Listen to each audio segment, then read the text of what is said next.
जन्म कुंडली में आपके जितने भी प्लैनेट्स होते हैं उन सभी के बारे में एक एक बार आज हम जान लेते हैं।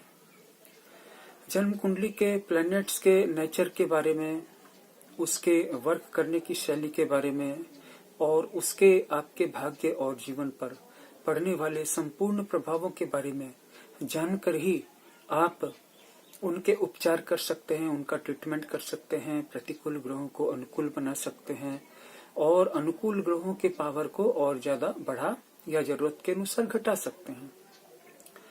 सबसे पहले हम सूर्य के बारे में जानेंगे। तो सूर्य सबसे पहले आपके स्वाभिमान की भावना को बढ़ाता है और आत्मनिर्भरता की हैबिट को बढ़ावा देता है।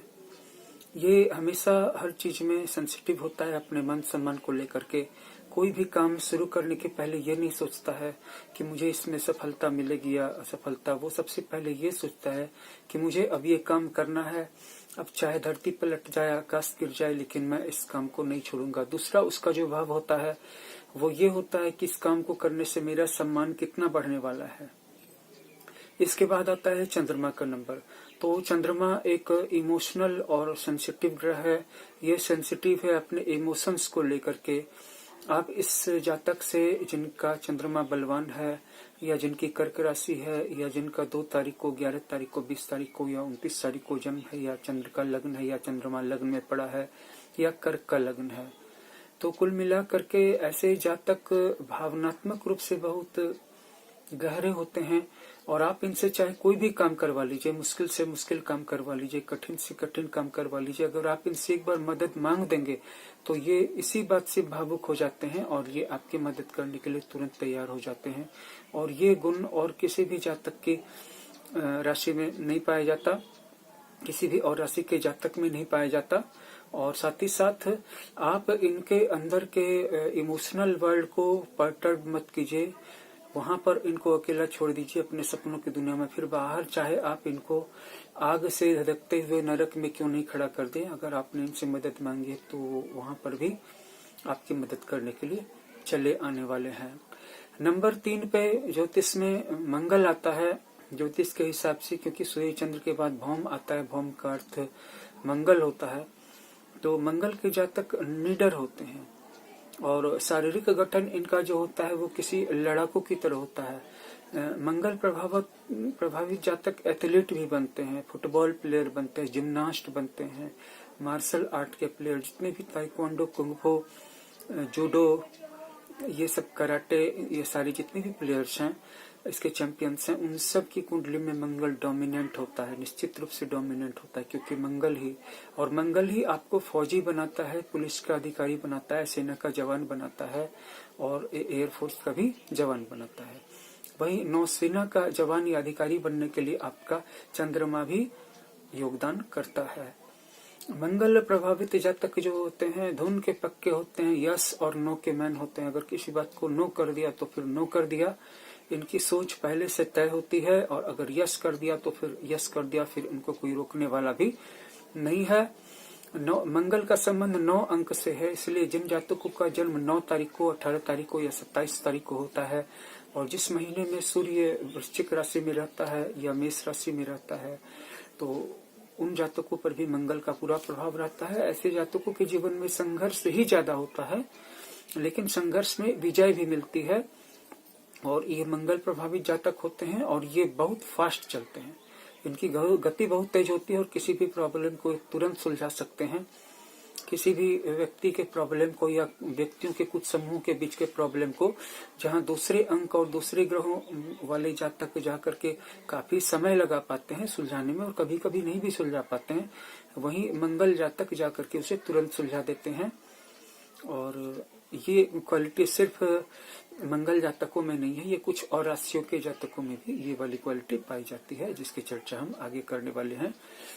इसके बाद आता है बुध का नंबर। देखिए, आपकी जन्म कुंडली में अगर बुध पॉजिटिव रहेगा तो आपकी सोच हमेशा पॉजिटिव रहेगी, आप हमेशा पॉजिटिव बात सोचेंगे और अपनी प्लानिंग को बनाएंगे, उस पर चलेंगे, इम्प्लीमेंट करेंगे और बस खुश रहेंगे। और दिमाग भी सही चलेगा और शरीर का स्वास्थ्य भी साथ देगा। और इसके लिए हरे रंग के कपड़े या फिर हरे रंग की बेडशीट, हरे रंग का पर्दा, हरे रंग का रुमाल, ये सब इस्तेमाल करें तो आपका बुध अच्छे से काम करने लगेगा। और पन्ना और ओनेक्स पन्ना भी इसके अच्छे सब्स्टिट्यूट हैं। हरी वाली जरकन भी काम करती है। और बुध व्यक्तित्व को बढ़ाता है, आपके स्पीच को, आपकी वक्तृता को इनहेंस करता है। आप जब कोई शिक्षण के प्रोफेशन में हो, टीचर हो, प्रोफेसर हो, ट्यूटर हो, कोचिंग संस्थान चलाते हो, किसी सब्जेक्ट के बारे में यूट्यूब में आप पढ़ाते हो, या यूट्यूब में बोलने का काम हो, या मंचों पे एंकर का काम हो, मंचों पे भाषण देने का काम हो, सामाजिक मंचों पे, गांव के चौपालों में या राजनीतिक मंचों में भाषण देने का काम हो, वहां पर बुध बहुत सपोर्ट करेगा। और जिनका बुध कमजोर होता है वो बीच में अटकते हैं, हकलाते हैं, या उनके वाक्य टूट जाते हैं। और बुध अगर फ्लो में हो, बुध अगर मजबूत हो तो सही शब्द आपको मिल जाते हैं, शब्दों का अभाव नहीं होता है। तो बुध को मजबूत करना बहुत जरूरी है अगर आप शिक्षा या भाषण से संबंधित किसी भी प्रोफेशन में हो।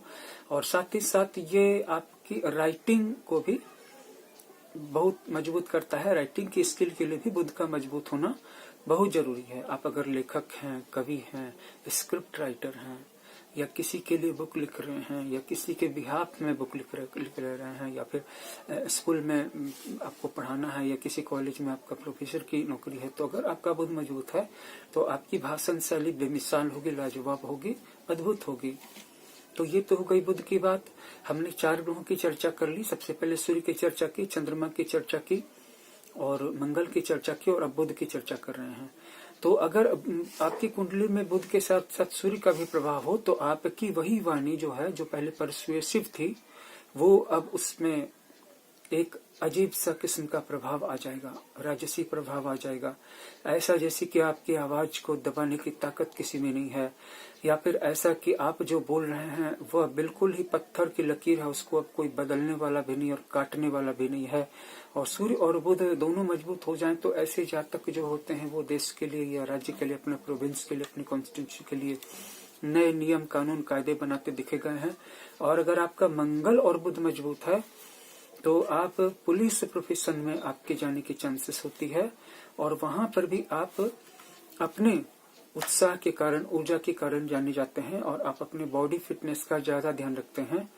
और अगर कोई जल तत्व की राशि का प्रभाव है और साथ में मंगल है तो कई पुलिस सर्विस में ऐसे ऑफिसर्स को, हमने जवानों को देखा है जिनकी टम्मी निकल गई है, जिनका पेट निकल आया है।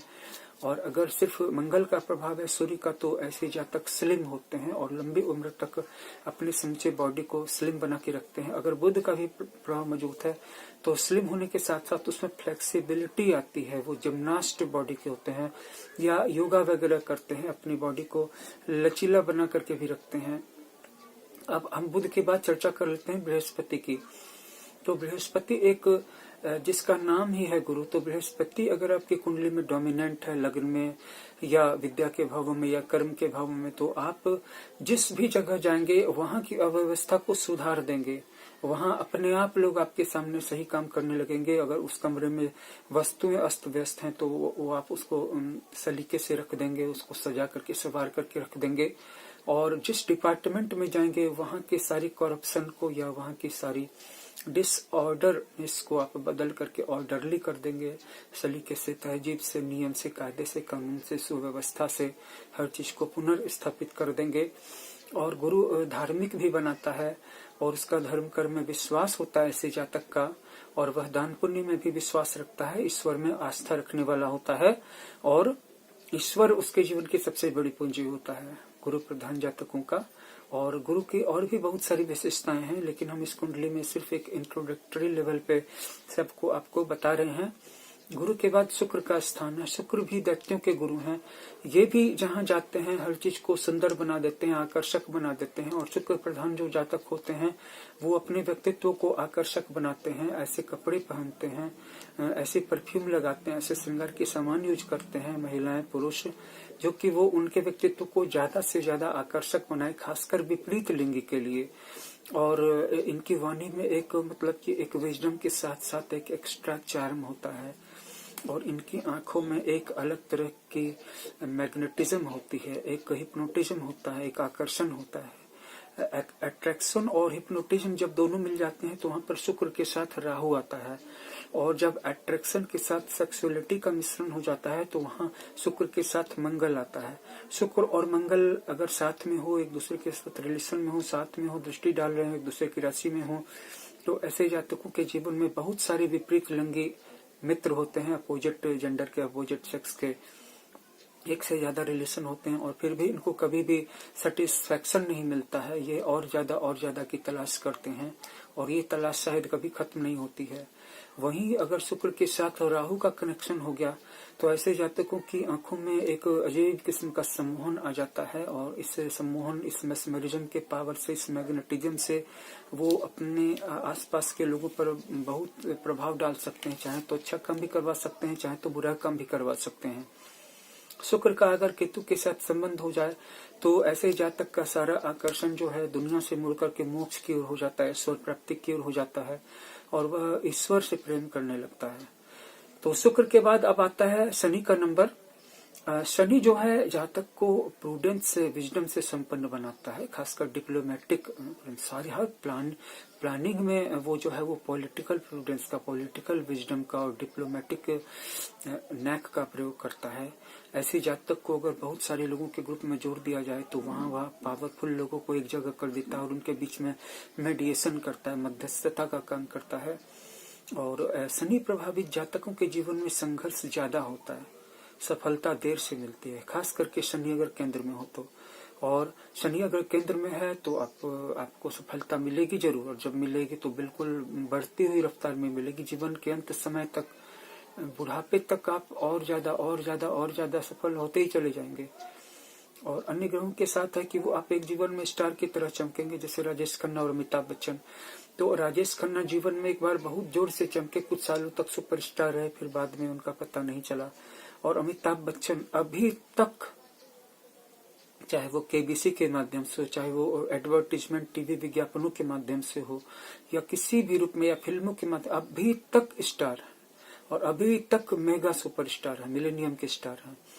ये सब शनि की ही बदौलत होता है। शनि शुरू में स्ट्रगल जरूर करवाता है, लेकिन अगर आप मैदान को छोड़ के भाग नहीं जाएं तो फिर तब जो सम्मान, तब जो तरक्की, तब जो विख्यात बनाता है, तब जो ख्याति देता है, उसकी तुलना किसी और ग्रह के दिए हुए संपत्ति से नहीं हो सकती है।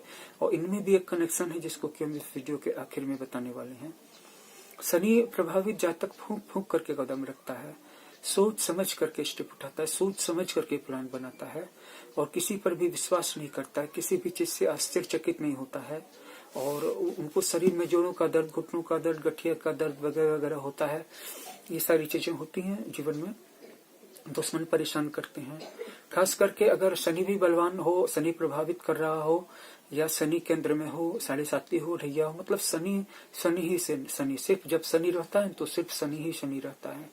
और अगर पृथ्वी तत्व की कोई राशि हो, जैसे मकर हो, कन्या हो, तो अब वृष हो, तब फिर तो शनि और पृथ्वी तत्व की राशि मिलकर के गजब का भाग्य का चक्र बनाते हैं।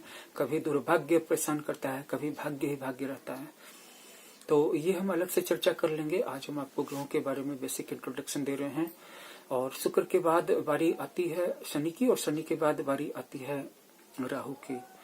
तो राहु अचानक से बहुत आपको धन दे देगा, अचानक से बहुत ऊंचे पोस्ट पे उठा कर रख देगा, फिर अचानक से उठा के पटक भी देगा।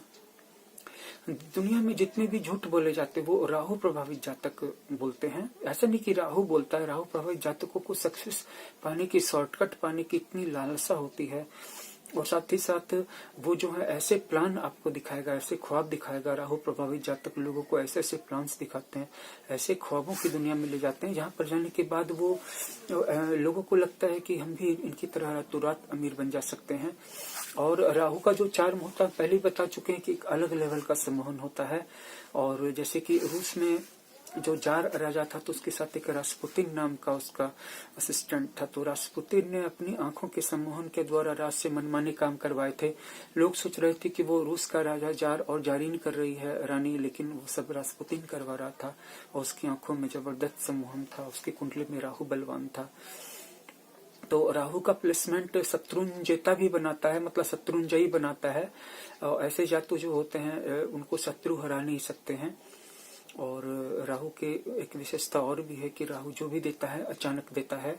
और कलयुग में जितनी भी माया का बाजार है, जैसे इंटरनेट है, लग्जरी दुकानें हैं, जेवर की जेवरातों की, उनमें शुक्र के साथ साथ राहु का संबंध है। जितने भी बड़े बड़े फिल्म के स्टार हैं, हॉलीवुड के, बॉलीवुड के, मेगा सीरियल्स में, बड़े बड़े टीवी, सब में कहीं न कहीं राहु की माया है, राहु की चमक दमक है। और राहु अगर साथ दे तो राजनीति में मिलती है बहुत बड़ी सफलता। अगर आप राजनीति में आगे जाना चाहते हैं तो राहु का आप ध्यान दें कि राहु को कैसे करना है, ठीक। और इसके बाद आपका आता है केतु। तो राहु जहाँ एक और बहुत फास्ट है, आगे आगे है, वहीं केतु पीछे पीछे है और चलता है बहुत स्लो, धीरे धीरे। तो केतु जो है, केतु की सोच ऐसी रहती है कि सब कुछ दुनिया में माया है और ये सब कुछ झूठ है, इसीलिए वह जिस भी भाव में जाएगा उस भाव से जातक का एक तरह से मोह भंग कर देगा। चौथे भाव में होगा तो सुखों से मोह भंग हो जाएगा, माता से मोह भंग हो जाएगा।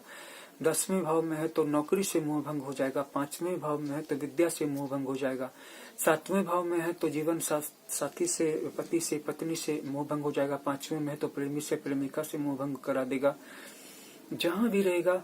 और 12वें भाव में है तो हर चीज से मोह भंग करा देगा, हर चीज से ऊपर उठा देगा। बट हर चीज से उठना भी आसान नहीं है और हर चीज को पा लेना भी आसान नहीं है। तो कभी कभी केतु इस बात में अच्छा रोल करता है कि वो आपकी अनावश्यक रूप से व्यय होने वाली ऊर्जा को काट लेता है, रोक देता है। और जब आप बहुत सारी चीजों से वैराग्य के कारण, दुख के कारण, भावनात्मक इमोशनल हार्ट ब्रेक के कारण टूट जाते हैं, छूट जाते हैं, तो आपकी बहुत सारी ऊर्जा बच जाती है। और बच जाती है तो वो सिर्फ बहुत सही, बहुत जरूरी कामों में ही लगती है। इसलिए केतु का अच्छा रोल भी है। बट केतु दुख भी बहुत देता है। केतु की पोजीशन जाननी जरूरी है। और अगर हम आपकी जन्म कुंडली में केतु को देख लें तो हम आपके बारे में बता सकते हैं कि केतु आपके लाइफ में क्या रोल कर रहा है, क्या करना चाह रहा है, किस चीज से अलग कर रहा है, क्यों अलग कर रहा है। और भी कुछ ग्रह हैं जैसे कि नेपच्यून है। तो नेपच्यून इंट्यूटिव बनाता है, इमोशनल बनाता है, बट उस इमोशन का उपयोग क्रिएटिविटी में होता है और उसमें धीरे धीरे सफलता मिलती है। अगर केतु के साथ, नेपच्यून के साथ बृहस्पति आ जाए या लग्नेश आ जाए या पूर्णमासी का चंद्र आ जाए तो ऐसे जातक बहुत बड़े डिजाइनर होते हैं। वो डिजाइनर किसी भी लेवल के हो सकते हैं, वो आर्किटेक्ट हो सकते हैं, वो मल्टीमीडिया के हो सकते हैं, वो म्यूजिक की दुनिया के हो सकते हैं, वो लेखन की दुनिया के हो सकते हैं, वो सिनेमा की दुनिया। बट वो नेपच्यून के जातक जहां भी चले गए वहां पर अपने इमेजिनेशन दुनिया में एक मास्टरपीस की रचना करते हैं। अगर नेपच्यून उतना मजबूत ना हो, नीचे की दुनिया में हो, और अगर जातक को एक्स्ट्रा इमोशनल बना रहा हो तो एक्स्ट्रा इमोशन भी हानिकारक है। एक्स्ट्रा इमोशन नहीं होना चाहिए। जरूरत से ज्यादा इमोशन चोक करता है और ऊर्जा का क्षय करता है। इमोशन और रीजन को बैलेंस करना है। इमोशन और रीजन को कैसे बैलेंस करेंगे ये हम आपको आने वाले के वीडियो में बताने वाले हैं। और हमेशा इस बात का ध्यान रखें कि इमोशन और रीजन, इन दोनों को आप बैलेंस करने के लिए अपने जितने भी इमेजिनेशन वाले प्लैनेट्स हैं, जैसे नेपच्यून है, मून है, कर्क राशि है, वृश्चिक राशि, मीन राशि, इसका पोजीशन को इनकी पोजीशन को देखिए, ठीक है।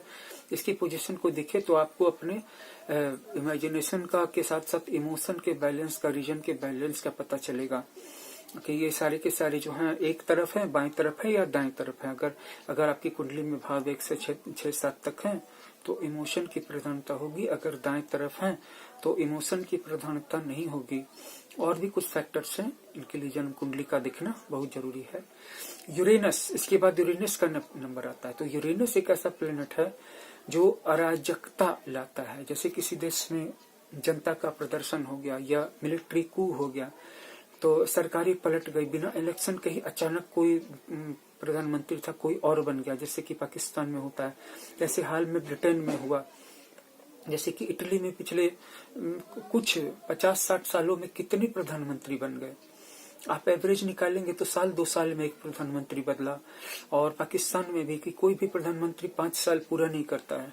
तो ये सब कुछ जो होता है ना, तो मंगल के कारण होता है, यूरेनस के कारण होता है।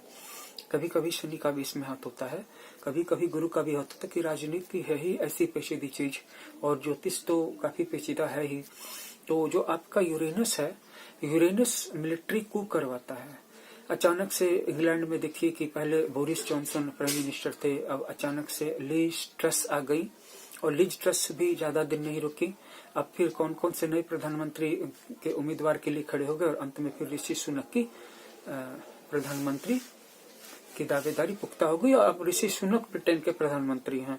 तो ये सब जल्दी जल्दी यूरेनस के कारण होता है और खास करके वेस्टर्न हेमिस्फीयर में, जैसे कि America, Canada, Mexico, south America और यूरोप का जो पश्चिमी हिस्सा है, तो ये सब यूरेनस के जबरदस्त प्रभाव में है। और जो रूस का जो उत्तरी हिस्सा है और रूस का जो पूर्वी हिस्सा है, जहाँ जापान, कोरिया ये सब है, तो ये सब बुध के प्रभाव में है। और बुध के प्रभाव में होने के कारण यहाँ की जो राजनीति है, राजनीति में जो परिवर्तन होता है, जैसे जापान में, तो राजनीति में जो परिवर्तन वहाँ की सामाजिक व्यवस्था, शैक्षणिक व्यवस्था में ज्यादा परिवर्तन नहीं लाता है। लेकिन अमेरिका में अगर एक बार कोई नया राष्ट्रपति बन गया यूरोप में, तो वो अपने पिछले राष्ट्रपति के सारे कायदे कानून नियम को एकदम से बदल के रख देना चाहता है। और यही सारी चीजें काम करती हैं। राजनीति के ऊपर भी ग्रहों का बहुत प्रभाव पड़ता है। और यूरेनस क्रांति करवाता है, साइलेंट क्रांतिकारी भी करवाता है, ब्लड शेड रिवॉल्यूशंस भी करवाता है, जहाँ खून बहता है, जहाँ लाखों लोग मारे जाते हैं, और वहां पर भी यूरेनस का हाथ होता है। लेकिन यूरेनस युद्ध नहीं करवाता है। अगर युद्ध हो जाए तो वहां पर घातक बमों का प्रयोग यूरेनस के हाथ में, जैसे युद्ध हो रहा है, पुराने बम फट रहे हैं, पुराने बम गिराए जा रहे हैं, अब इसमें से कोई टैक्टिकल न्यूक्लियर बम गिराने की बात आ जाएगी तो उसमें यूरेनस का हाथ आ जाएगा, वो राजनीतिज्ञों के दिमाग को भ्रष्ट कर देगा। और राहु ऐसा सपना दिखा देगा कि तुम एटम बम गिरा दो ना, बस तुम पर कोई नहीं गिराएगा। और यूरेनस भी जो होता है बहुत हद तक समझाता है कि बम नहीं गिराओ। लेकिन अगर स्थिति विकृत हो जाती है तो सभी बमों में जो सबसे खतरनाक बम है, चाहे वो बायोलॉजिकल वेपन हो या केमिकल वेपन हो या फिर ज्यादा बड़ा वाला न्यूक्लियर बम हो, तब यूरेनस वहां पर वो बड़े का ऑप्शन दे देता है और ऐसे नहीं तो रुकता है। और राहु कहता है कि पहले ही एटम बम गिरा दो, एक ही बम में मामला खत्म कर दो। तो ये सारे ग्रहों के अलग अलग नजरिए, अलग अलग नेचर है। और यूरेनस से जब युद्ध के दिन नहीं हो तो तख्ता पलट करवाता है। अब आती है बारी प्लूटो की। तो प्लूटो सबसे ज्यादा दूर है और काफी छोटा है, लगभग सबसे छोटा है। सेडना को छोड़ दिया जाए जो कि एक लेटेस्ट है हमारा, प्लेनेट भी नहीं है, बहुत छोटा है, बट घूम रहा है सूर्य के चारों तरफ। सेडना भी घूम रहा है, लेकिन प्लूटो घूम रहा है। इसको कभी कभी वैज्ञानिक लोग ग्रहों की का दर्जा दे देते हैं, कभी कहते नहीं ग्रह नहीं रहे, फिर कहते नहीं ग्रह है। तो प्लूटो एक बाहरी एक्सटर्नल एक्स्ट्रा फोर्स, यानी कि कहा जाए ब्रह्मांड का ट्रम्प कार्ड है, हमारे सोलर सिस्टम का वीटो पावर है। सारे ग्रह प्रतिकूल हो जाएं, अकेले प्लूटो आकर के संकट से निकाल करके बचा करके ले जाता है। या फिर सारे ग्रह अनुकूल हो, अकेले आकर के एक ऐसा गलत काम करवा देगा और आपको ऐसा भ्रष्ट डिसीजन लेना पड़ जाएगा, ऐसा गलत डिसीजन, जिसके कारण सारे ग्रहों की रखी रह जाएगी और आप एक ऐसा डिसीजन लेंगे जहां पर प्लूटो आपको ले जाना चाहता है। तो प्लूटो के बारे में एक बहुत बड़े एस्ट्रोलॉजर ने कहा था कि प्लूटो हमारी सौर मंडल का सबसे पावरफुल ग्रह है। मैं भी इस बात को मानता हूँ और हमें जन्म कुंडली का अध्ययन करते समय प्लूटो को नजरअंदाज नहीं करना चाहिए। तो अब आइए हम उस टॉपिक की चर्चा करके वीडियो का अंत करते हैं, जिसके बारे में मैंने आपको वीडियो के बीच में वादा किया था। अगर आपकी कुंडली में सूर्य कमजोर है और अगर आपका इनकम मान लीजिए कि 1000 रुपये प्रतिदिन है, तो सूर्य की आराधना करने से आपका प्रत्येक दिन का इनकम 2000 रुपये हो जाएगा, निश्चित रूप से हो जाएगा। अगर आप 500 रुपया प्रतिदिन कमाते हैं, अगर सूर्य की आराधना करते हैं, तो तत्काल 2-4-5 दिनों के अंदर अंदर प्रतिदिन का इनकम दुगना हो जाएगा, 1000 रुपये हो जाएगा। अगर 100 रुपया रोज कमाते हैं तो 200 रुपये रोज कमाएंगे। अगर 10,000 रुपये रोज कमाते हैं तो 20,000 रुपये रोज कमाने लगेंगे। अगर 1 लाख रुपया महीना कमाते हैं तो 2 लाख रुपया महीना हो जाएगा। आप सूर्य की आराधना में ये ताकत है, इसको कोई ना तो बदल सकता है और ना गलत साबित कर सकता है। दूसरा जो हमारा सबसे बड़ा प्लेनेट है वो है बृहस्पति।